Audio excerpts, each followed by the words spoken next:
Genesis chapter 8 is the turning point after the flood, where chapter 7 closed with the world underwater. Chapter 8 opens with the first sign of grace. God remembers Noah.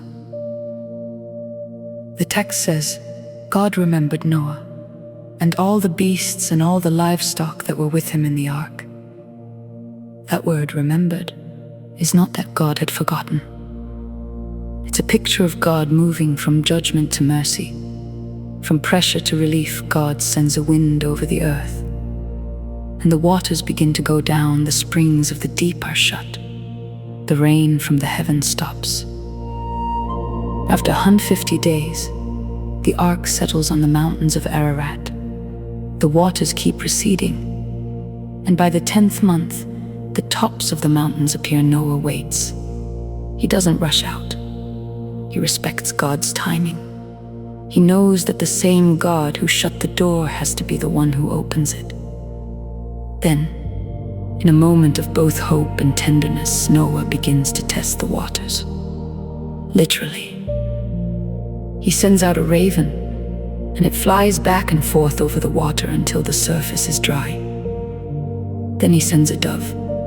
The first time, it finds no place to land and returns. 7 days later, he sends the dove again, and this time it comes back with a freshly plucked olive leaf. That tiny green leaf is a sign life is coming back to the earth. A week later, he sends the dove out a third time, and it does not return.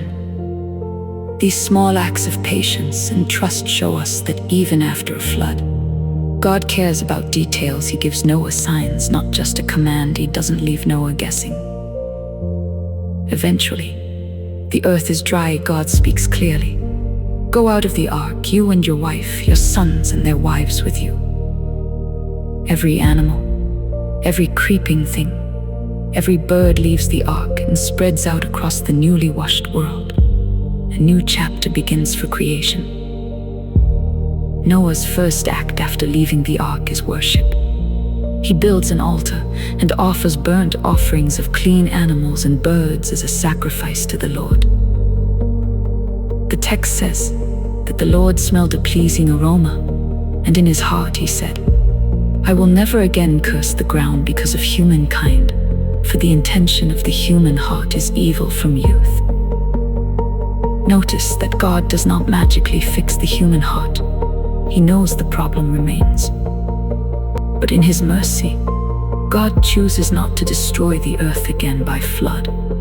He promises that seed time and harvest, cold and heat, summer and winter, day and night will continue as long as the earth remains. In this, Genesis 8 holds together two great truths. The world is still deeply broken. Human hearts are still inclined toward evil. The world is still under grace. God has placed a limit on his judgment and a promise over his creation. So chapter 8 is not just about the end of a flood. It is about the beginning of a longer story of patience and promise. God does not undo sin completely yet, but he does give a sign of his mercy. The waters may cover the earth, but they will not win. The ark may float on judgment, but God's heart is bent toward mercy. And one day, far beyond Noah, a greater ark, Jesus Christ, will carry God's people safely through a different kind of flood.